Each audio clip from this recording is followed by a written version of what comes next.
Ақтауда жаңа пәтер сатып алғандар үйлеріне қоныстана алмай отыр. Себебі ақша толығымен берілсе де құрылысы тоқтап тұр екен. Мердігер компания уәде бойынша тұрғындардың кілтін наурыз айында табыстауы керек болған. Бірақ кешіктіруден бөлек ең сорақысы пәтерлер басқа да адамдарға сатылып кеткен. Жақсылық кешенінен үй аламыз деген тұрғындар 6 миллионнан бастап 25 миллионға дейін қаржысын құйған. Соның бірі Күрең Жоламанова. Ол да көктемде жаңа пәтерге кіремін деп сенген. Алайда әлі күнге дейін құрылысы аяқталмай, отбасымен жалдамалы пәтер жағалап жүргенін айтады. Квартирада отырмыз. Баламда, келінімді инвалид екінші группа. Қиыншылықты көріп отырмыз. Осы халық деген шылдауына дұрыс маңдай терімен салған, тапқан ақшаларын осы үйлеріне салып отыр. Осы үйлерінің уақытында уәдесін айтып, уәдесін берді, сол уақытта неге бермейді екен? Беру керек қой кілтін. Жиналған жұрттың сөзіне сенсек, компания өкілдері құрылыстың мерзімін қайта-қайта кейінге ысырып келген. Айтылған уәделер орындалмай, істің тек 60% ғана біткен. Бір лифтінің өзіне 1 жыл болды айтқанда. Келесі айда келеді деген лифтіге міне 1 жыл болды. Әлі лифті де жоқ.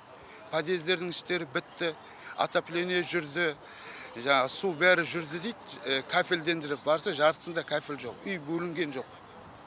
Солай, сол айқай, мына постоянно жиналамыз, келген кезде тек ант су ішіп, ойбай, міне 2 айдың ішінде бітіреміз дейді. Уәдеге әбден тойған жұрт енді алданып қалдық деп отыр. Себебі бір пәтер бірнеше адамға сатылып кеткен. Шамамен 50-ге жуық отбасы бір үйге 2-3 қожайын табылғанын айтып шырылдап отыр. Ашынғандар не пәтер кілтін болмаса ақшаларын қайтаруды сұрауда. Мен осы Ақтауда ЖК Жақсылықтан 3 бөлме үй алдым. Осы 3 бөлме дейтін осы бір жылда январда алдым. Мен дейтін маған бір үйдің үйін сатып отыр. Мен наличка алып отырмын. Өшім екінші адам болып мен алып отырмын да, бір үйді 2 адамға сатып отыр да. Енді мына жерде менде үйде жоқ, ақша да жоқ, қолымда тек договор бар. Енді соған дейтін ақша или үй қайта беруін талап етіп тұрмын мына жерде.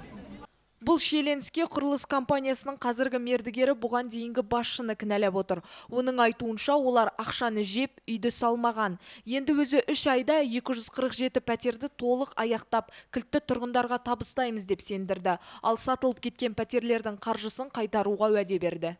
Бірінші застройщиктің кінәсіне осындай болып тұр. Біріншіден ақшаның бәрін жеп кетті. Біріншіден. Екіншіден үй салған жоқ. Сотқа беріп деп жатырмыз, дайындап жатырмыз қағаздарымызды. 2,5 па, 3,000 теңге, 3,000 квадрат метр үйді сатып берген, үй құрылысқа салған жоқ. Содан кейін барып мен алдым, бұл құжаттарда, юстицияда да, бәрі жерде де бар. Мен айтып отырмын халыққа, маған 3 ай уақыт беріңдер. Мен осы жылдың ішінде полный үйлеріңізді қолдарыңызға тапсырамын деп. Жаңа екінші рет алғанда, двойной продажа деп жатқанда, тройной продажа деп жатыр бір кісілер. Олардың ақшалары тоже қайтарылады 3 айдың мерзімінде.